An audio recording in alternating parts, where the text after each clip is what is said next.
Hey everyone, welcome to the channel, SteamBanX here, and today we are going to be diving into the pros and cons of the new banner in patch 2.1 to help you decide which banner you want to pull on. Outside of the two new limited character Tuesday and Argus, this patch will also feature an invitation from the water banner, which is what we are going to go over first.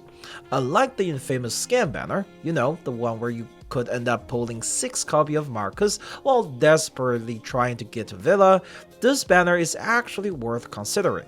With that being said, the value you can get out of pulling in this banner will still depend on your current roster and how long you have been playing the game.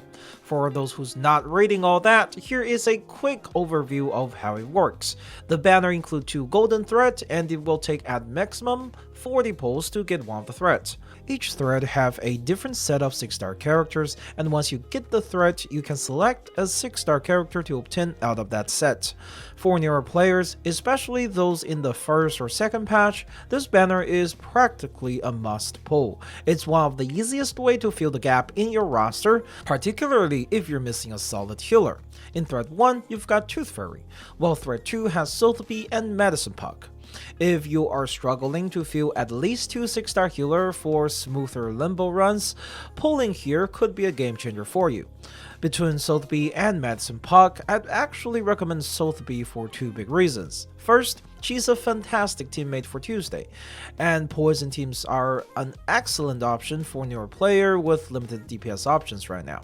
And the second reason is, while Sotheby doesn't heal as much as Medpuck right now, she will become the best healer in just 2 more patches when she gets her Euphoria.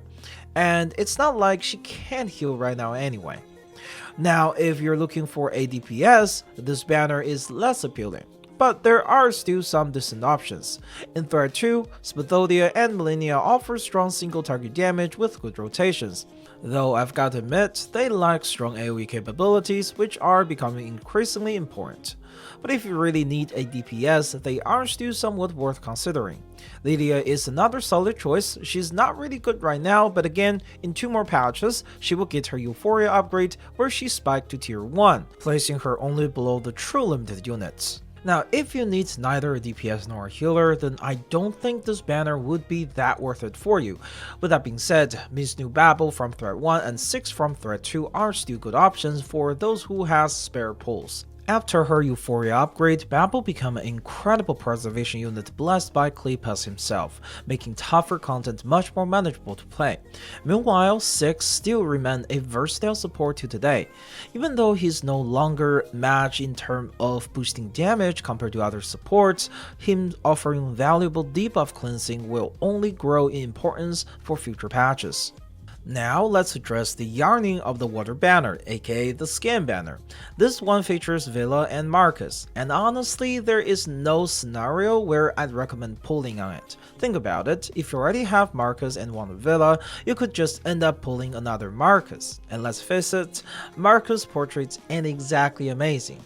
And if you don't have either of the character here, pulling Marcus without Villa isn't going to do much for your account, because Marcus's damage potential heavily rely on Villa's damage multiplier buff, so for your own safety, stay away from this banner. With the special banner out of the way, let's talk about the main stars of patch 2.1, Tuesday and Argus. If this were the CM release, I would tell you to skip Tuesday and wait for her rerun, but with Willow now in the mix, everything has changed. The Poison team has become a top tier option thanks to the synergy between Tuesday and Willow. Genesis damage is incredibly powerful because it ignores defense and damage reduction, but so far all the Genesis damage multipliers has been pretty low, and it also doesn't have a lot of buffing tailored to it. That's where Tuesday and Willow shine, with Tuesday boosting Genesis damage and allowing Poison to crit, on top of Willow's insane multiplier with her Poison Curse. This team can melt even the toughest, highest defense enemies. Add in Sotheby and Babel for survivability, and you've got a team that can handle just about anything that's not immune to poison. With that being said, if you pull Tuesday, then you must pull for Willow. They are practically attached with each other. Without Willow, the poison team doesn't quite reach its potential. Sotheby's poison damage is decent, but it cannot be compared to Willow's damage output. And without Tuesday, Willow's damage loses a huge chunk of its power.